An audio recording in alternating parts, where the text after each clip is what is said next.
Hare Krishna. Haribol, everybody. So today we're going to read a little bit from the Srimad Bhagavatam about Lord Narasimhadeva. And I want to start with a verse some of you may be familiar with. This is the last verse of the Shringa Kavacha. The Shringa Kavacha is very famous. The armor of the Shringa mantra. That's what Kavacha means. So the last verse goes this, and it's a classic verse. We'll begin with this. Garjantam garjayantam dijabhuta patalam spotayantam hatantam rupyantam tapayantam divibhuviditijam chepayantam chapantam krandantam roshayantam dishi satatang sangharantam bharantam vikshantam purnayantam kadanikadashataya divyasingham namami. Lord Narasimhadeva roars loudly and causes others to roar. With his multitudes of arms, he tears the demons asunder and kills them in this way. He is always seeking out and tormenting the demonic descendants of Diti, both on this earth planet and in the higher planets. And he throws them down and scatters them. He cries with great anger as he destroys the demons in all directions. Yet with his unlimited hands, he sustains, protects, and nourishes the cosmic manifestation. I offer my respectful obeisances to the Lord who has assumed the form of a transcendental lion. So, that's the introduction. And I have some, of course, we've already chanted the regular Narasimhadeva mantras and time is limited. So, we'll skip those. But we have some other mantras here. Oh, yes. So this is, actually before we do that, I want to tell a little bit about the story of Narasimhadeva and Prahlad Maharaj and Hiranyakashipu. Those are the main figures. And but before that, the Narasimhadeva Maha Mantra. You know about the Narasimhadeva Maha Mantra? Ugram Viram Mahavishnam Jwalantam Sarvato Mukam Nishingham Bishanam Badram Mrityu Mrityung Namamyaham. So I made a mistake. I should chant the words before. Om Reem Ktraum Ugram Viram Mahavishnam Jwalantam Sarvato Mukam Nishingham Bishanam Badram Mrityu Mrityung Namamyaham. I bow down to Lord Narasimhadeva, who is ferocious and heroic like Lord Vishnu. He is burning from every side. He is terrific, auspicious, and the death of death personified. Now, I read recently that when Lord Jagannath in Jagannath Puri, they renew him every 12 years, I think, or something like that, right? And all the qualified Brahmins come and they chant this mantra for what, 30,000 times? It takes days to chant, isn't it? It's a whole sacrifice. I got on YouTube and they were chanting. I remember seeing it. So this is a very important mantra you can learn. You can write to me. I can give you this mantra, Dravida108 at Gmail. And then, just to review, so I won't go all the way back to the Kumaras getting cursed or cursing the Jai and Vijay. But this is the Jai and Vijay were descendants of Vaikuntha. And the Kumaras wanted to go inside. They went through so many gates, and the last gate was, I should say, Om Jnana Timurandasya Jnanandana Shalakaya Chukshu Unmidatam Mena Tasmai Shri Gurave Namaha. I was born in the darkest of ignorance, but my spiritual master Srila Prabhupada opened my eyes with the torchlight of knowledge. I offer my humble obeisance unto him and all members of Sri Parampara. So we're going to read in a few minutes one of my favorite verses and purports about Lord Narasimhadeva, not from the 7th canto, but from the 5th canto. The 5th canto has a chapter called The Residents of Jambudvip Offer Prayers. And one of those residents is Prahlad Maharaj, and these are very nice prayers. So, just to review, the Jai and Vijay were cursed to come down to this planet and take 3 births as demons. They had a choice. They could take more births as devotees and then come back, but they wanted to get back faster, so they chose to take births as demons. So the first pair was Hiranyaksha and Hiranyakashipu. This is all told in the 7th canto. Actually, Hiranyaksha is mentioned in the 3rd canto in his battle with Varaha, and he was killed by Varaha. And so Hiranyakashipu became very furious about that, and arch enemy of Vishnu. So he went and he performed severe austerities. He was stood on his toes and his hands up for thousands of years, and he was so powerful that he was scorching the whole universe, and his whole body became eaten by ants, and he was keeping his life alive in his bones, circulating the prana that way. But he was tormenting the whole universe. The demigods went to Brahma, "Can't you do something? Please go down. He wants to get benedictions from you." So he came down on his swan, and he saw an anthill, which was a fulgent anthill, was a fiery anthill. And that was Hiranyakashipu performing his austerities. So from his kamandalu, his water pot, he sprinkled some transcendental water on there, and out comes Hiranyakashipu in a brand new body, very powerful young body. And he offered prayers to Brahma, and he addressed him more or less like the Supreme Personality of Godhead. So what he wanted was immortality, but Brahma told him, "I don't have immortality, so how can I offer you that?" So he said, "Okay, so let me not be killed during the day or during the night. Let me not be killed inside or outside. Let me be killed in the air or on the land or in the water." So he had all of these conditions. "Let me not be killed by any creature created by you," and on and on and on. So he had this whole list, and Brahma said, "Okay." And Hiranyakashipu, "Oh, I've got immortality through the back door. Now I can't be killed by anyone."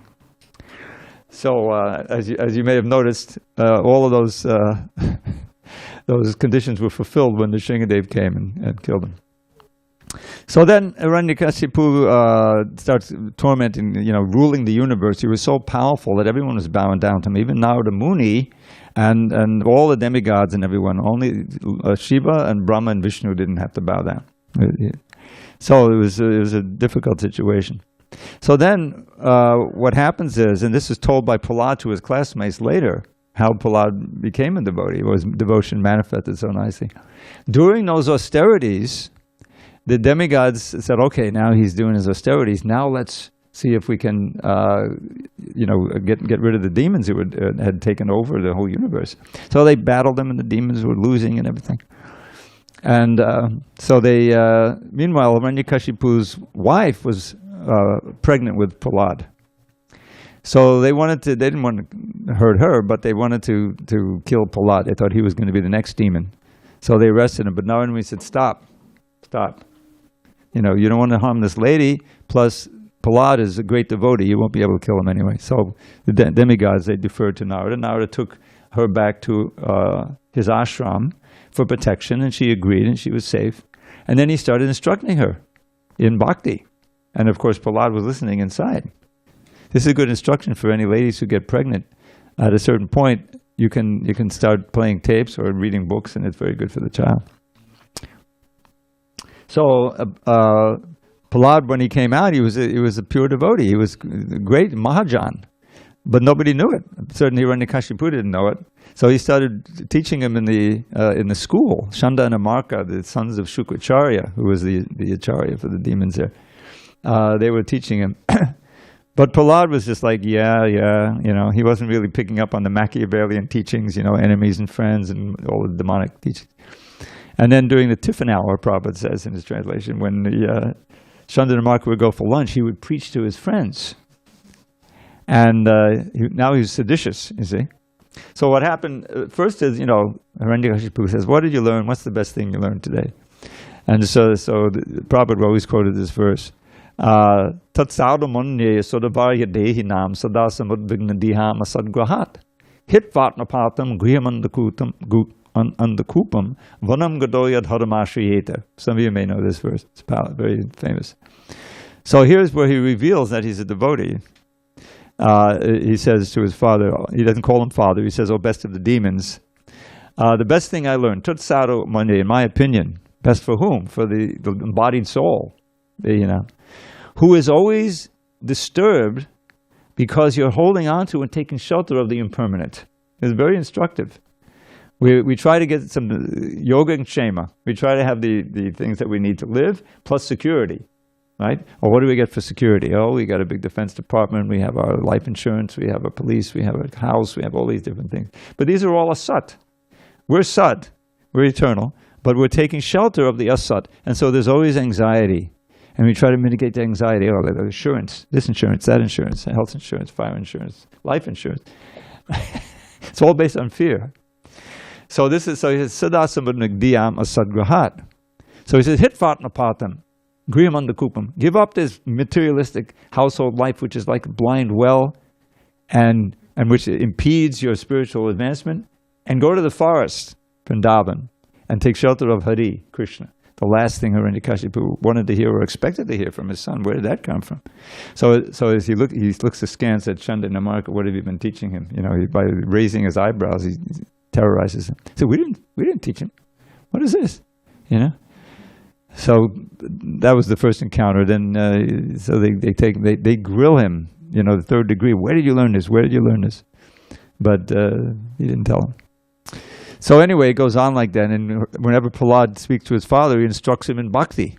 So finally, his father says, "This is too much," and he gives him he's like a poison tree in the forest of our family. Better to kill him. So this is most amazing. So here's this little delicate little 5-year-old boy, and his demonic father wants to eradicate him, and so he gives him over to his henchmen, and they try everything.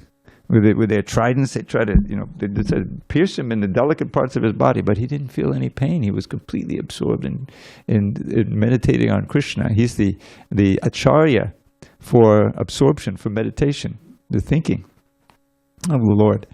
And nothing could faze him. It didn't injure him. What to speak of kill him? They threw him off a cliff. They tried to put him under the elephants and crush him, poisonous snakes, and everything else they could think of. Fire, boiling him in oil. Nothing worked. So this scared his father, because that's a power in itself, that defensive power. And finally, his father said, where did you get your power? The same place you do, Father, from Lord Krishna, Narayan. That's the last thing he wanted to hear. So it got to be. Finally, he kept instructing him. I won't go through it all. And then he said, all right, I'm going to kill you myself. You say God is everywhere. Is he in this pillar? Yes, Father, he's everywhere. He's in the pillar also. And so he pulls his sword out, and with his other hand, he punches the pillar, and suddenly there's this big sound, this scary sound, and Shringadev coming out. And then he appears, and he's neither a man nor a lion. In other words, half man, half lion. And so the battle was really short. I mean, it describes, and so this is this powerful demon who's terrorized the whole universe. And the Shringadev is roaring. He's got all these arms and he's got these weapons. And finally, he didn't use the weapons. He just grabbed them, and then he let him go. And all the demigods said, "God, don't let him go. This is so dangerous." So he grabbed him a second time, pulled him in Hiranyakashipu. You could imagine, he's powerful and he's trying to get away, but he can't. And he puts him down on his lap. That's not in the air, it's not in the water, it's not on the land, right? And he was in the threshold. He wasn't inside, he wasn't outside. It was just dusk. That's why we break the fast at dusk, because that's when, and then he tore him apart. That was the end. So, there's blood everywhere. And Antramali, he was galling with the intestines. He disemboweled them and he's wearing the intestines. We don't have that picture here, I think. But you know what I'm talking about. You've seen it, that painting. And I always tell this story, this fact. When I joined the temple in Brooklyn, there was a devotee named, we thought his name was Antramali. It was actually Antramali. No one knew what it meant. I learned many years later. He was named, it's a name for Nrsingadev. He was wearing the garland of intestines. So this is what you get in Nrsingadev. It can be pretty bloody. So then all of the demigods, they were so relieved. It was a great celebration. But they saw that he wasn't cooled down. He was still furious, and the other demons were coming. So they came to offer prayers. And in the Bhagavatam, it's from a great distance, they started offering their prayers one by one. Indra offered his prayers, the Gandharvas offered prayers. They're beautiful prayers. But nothing pacified him. And finally they said, Prahlad, you go and offer your prayers. He likes you. you know. So he went fearlessly, you know, before Nrsimhadev. And it was just like with Dhruva. He really didn't, you know, he hadn't studied Sanskrit. He was just 5 years old. So Nrsimhadev put his hand on his head. This Komal Nrsimha. You've seen the paintings, you know, very gentle Nrsimha. And then he started offering these beautiful prayers. So the time is limited. And I wanted to share with you, because now we have to ask, okay, how does Nrsimhadev fit into our sadhana, so to speak? First of all, just some history. When the movement started in '66, the Sringa prayers aren't there. If you read in the Lilamrita, it's just chanting Hare Krishna, you know, everybody. As far as I can remember, someone can tell me if I'm wrong, someone who knows, that the Nrsimha prayers, in my memory, started after there was a major attack in New Vrindavan. There was some bikers came and they threatened devotees. They even shot one devotee in the arm, and it was horrible. And so, luckily, by the mercy of Radharani, I won't get into the whole details of how it happened, but they eventually left. They got scared and they left. And so when Prabhupada heard about it, he said, oh, you know, everyone should, now here's in the Nrsimha prayers, and he just started in every temple. For the safety of the guru, for the safety of the movement, for the devotees, that's one of the reasons we chant, because Nrsimhadev protects from danger. That's one of his benedictions. So that went on. And then, so we chant those Nrsimha prayers, which we chanted tonight. Balaram was very wise. He saw that the arti was going on a little bit late, and so he started the Nrsimha prayers, even though he's still offering. And so we were able to chant those prayers, as I'm sure you know about them. But I wanted to, so then I just wanted to review now the teachings of Prahlad. The seventh canto is so rich with, most of it is, you know, a good hunk of it is the teachings of Prahlad, character of Prahlad, and so forth, and the prayers of Prahlad. So in his teachings to his friends, because during when the teachers are out, then he took advantage, as I mentioned, and he gives a wonderful, you know, lesson in Krishna consciousness. We don't have time to go through it, but at the end he had chants this one verse, which summarizes the whole thing. These are verses, if you study the Bhagavatam, the verses that begin with the word etavan, they're often very important. They're summarizing verses. So this is the etavan verse. The last verse of his teachings is chapter 7 of the 7th canto. Etavan evelokesmin pungsa svarta paraksmitaha. Ekanta bhakti govinde yat sarvatra tarikshanam. All the sons of the demons, Prahlad said to his classmates, in this material world, to render service to the lotus feet of Govinda, the cause of all causes, and to see him everywhere is the only goal of life. This much alone is the ultimate goal of human life, as explained by all the revealed scriptures. So, we're going to see a play. The children have prepared a play. I'm sure it's going to have the battle of Nrsimhadev and Hiranyakashipu there. We don't have time to read the whole thing here, which I already kind of summarized. But there's let me just. There's a chapter in the fifth canto. There's a chapter entitled "The Residents of Jamadweep Offer Prayers," and there we hear Prahlad offering prayers to Nrsimhadev. Very wonderful. Now I happen to be working on this volume. I'm very privileged to be part of the 17 books in 2 months marathon in 1975 in spring and summer. And part of my assignment was working on some chapters in the 5th canto. Many devotees don't realize that there were 5th canto volumes that were included with the whole Chaitanya Charitamrita. So this is one of my chapters. And when I came across this prayer and I read the purport, I immediately memorized it. But it's not a verse. It's a prose passage. And so,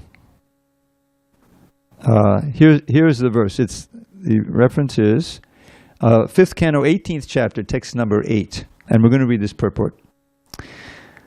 Om Namo Bhagavate Narasimhaya. Namaste Jastejase.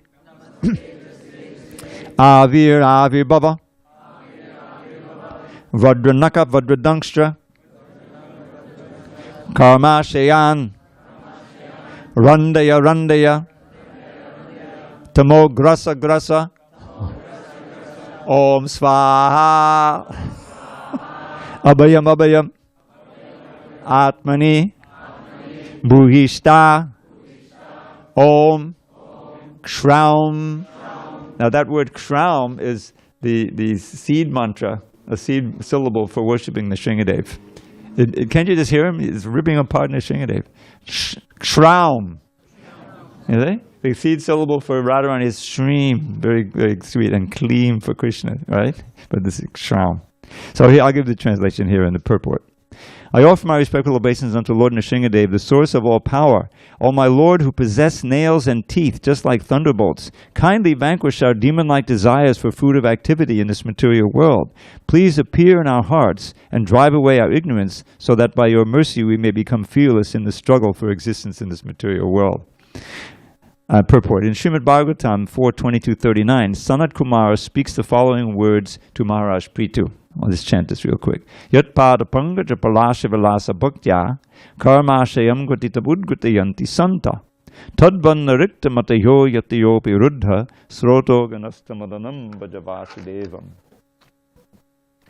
Devotees always engaged in the service of the toes of the Lord's lotus feet can very easily become free from hard-knotted desires for fruitive activities.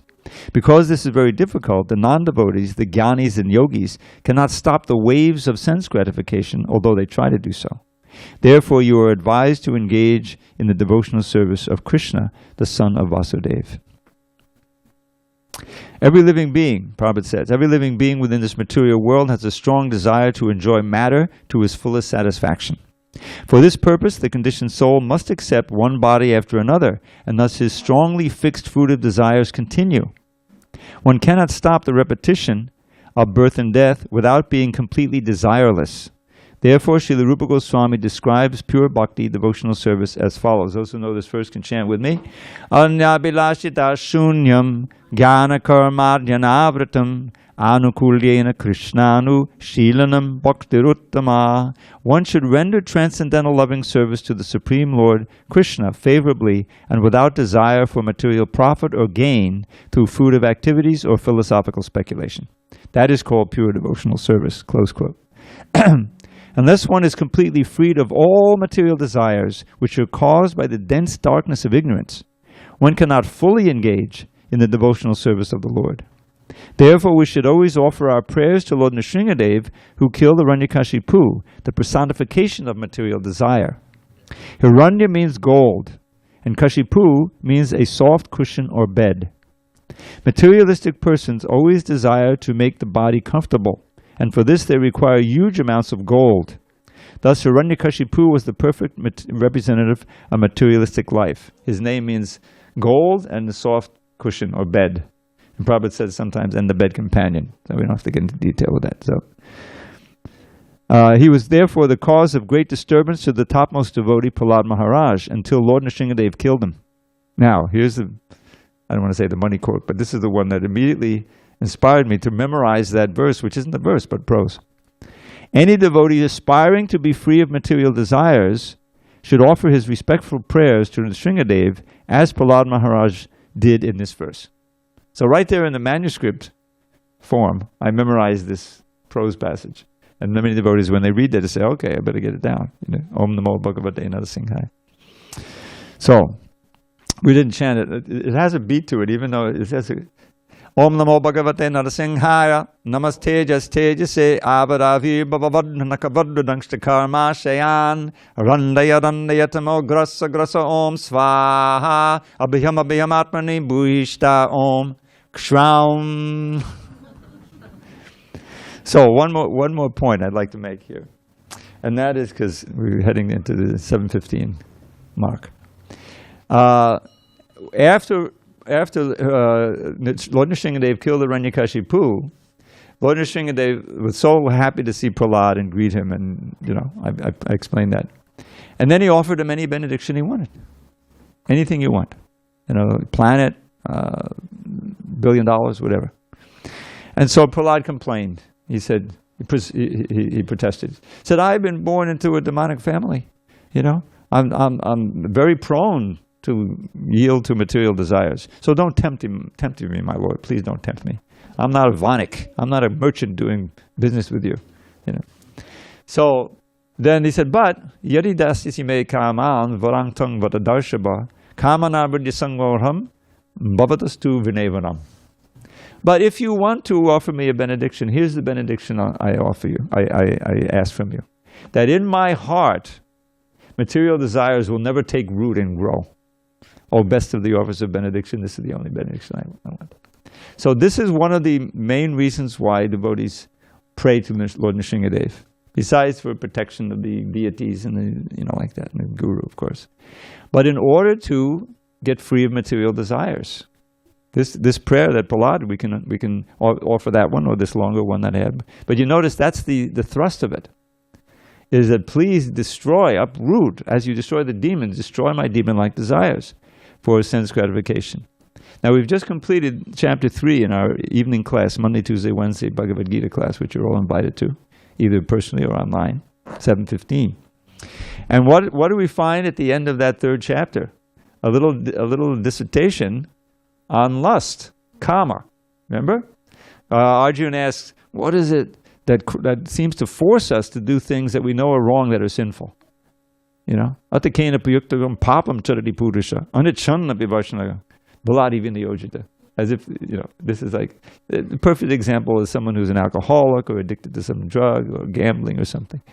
Even though the intelligence is saying, this is killing me. I got to do it. I can't stand it. This is addiction. So Krishna answers, Kama esha krodeshva jogana samudbhaha mahashano mahapava vidyam iha vaidinam. Here's the enemy, right? This is our real enemy. Which is one of the places where it takes over is in the mind.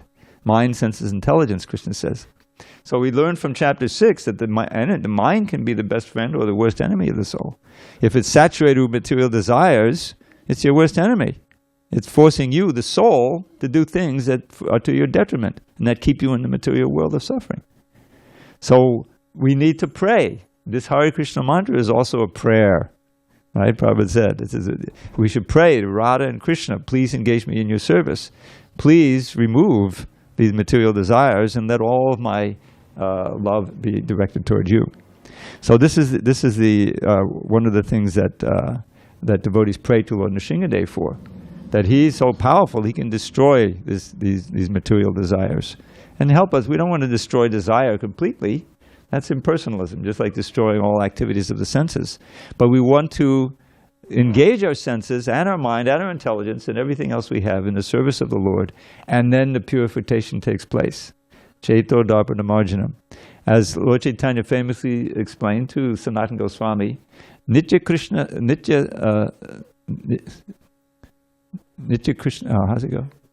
Nitya Siddha Krishna Prem. Nitya Krishna Siddha Prem. That the eternal perfection of love for Krishna or God, which is the goal of this whole process, is eternally there within everybody. It's in our hearts. But we've been forgotten that for millions of births. But by Shravanadi Shuddha Chitta, by hearing and chanting chiefly, the first two processes of the devotional service, hearing Hare Krishna and chanting Hare Krishna, the heart becomes purified, and that natural love awakens. So this kama, which is our enemy and which keeps us bound here, can be sublimated back into prema, which is the original form, by the process of hearing and chanting about Krishna, and that's the essence of our process. And so we can pray to Lord Narasimhadeva, please, help me to conquer over this enemy and turn that love toward you. Just as Queen Kunti prays also. Try me nanya vishaya mati madapate sakrita ratnamudbhatarantha gange vaugamadhanvati. O Madhu's Lord, or O Madhava, please ever fill my mind with thoughts of thee, not any other kind. As Ganges torrent flows into the sea, let all my love flow constantly to thee. This is our prayer as we chant Hare Krishna. We can offer that to beautiful Radha Giridhari. And we have coming up really soon, isn't it? The flower festival? I think it's coming. That's one ecstatic time we can come and offer flowers to Radha and Giridhari. I remember the first time we had it a few years before the pandemic. the petals were practically covering all the way up to the chest of the deer. And then we take the petals and we threw out into the audience. Do you remember that, the first one? That was one of the most ecstatic festivals we've ever had here. So what does that consist of? You know, you're trying to please Radha Giridhari. You've bought the petals, or you've contributed, and you come and you see they're so happy getting that. That's how we practice bhakti, by giving the time and of course chanting Hare Krishna, and in this way we can conquer that enemy of lust, or rather purify it so that it becomes love of Godhead. So we have a few minutes, 7 minutes, until the kids come in, and we're going to have this wonderful play, I'm sure. They've been rehearsing. Any questions or comments on what we said about Lord Narasimhadeva and Prahlad and Hiranyakashipu? Okay. We'll have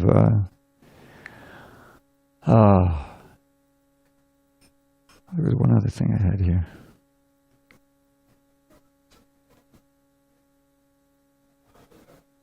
Oh yeah, this is the prayer.